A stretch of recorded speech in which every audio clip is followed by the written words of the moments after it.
भीष्म का जन्म महाभारत की अनगिनत कथाओं में एक ऐसी कथा है जिसने पूरे भारतवर्ष के इतिहास की दिशा बदल दी।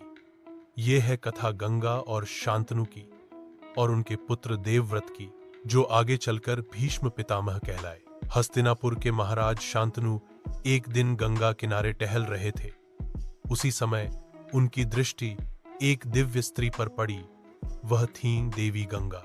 उनकी सुंदरता और तेज ने महाराज का मन मोह लिया। शांतनु ने गंगा से विवाह का प्रस्ताव रखा।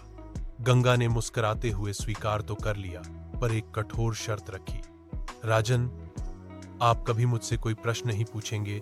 जो भी मैं करूं, आप बिना सवाल किए स्वीकार करेंगे। प्रेम में पड़े राजा ने यह शर्त मान ली। दोनों का विवाह हुआ, लेकिन शीघ्र ही अजीब घटनाएं घटने लगी।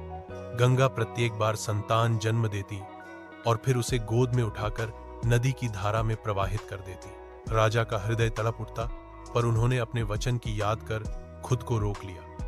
एक एक कर 7 पुत्र गंगा की गोद से नदी में समर्पित हो गए। राजा मौन रहे, पर भीतर भीतर टूटते रहे।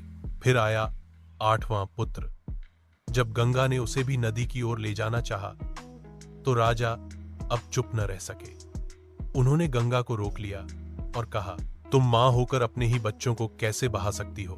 गंगा ने गहरी सांस ली और बोली, राजन, आज आपने अपना वचन तोड़ दिया।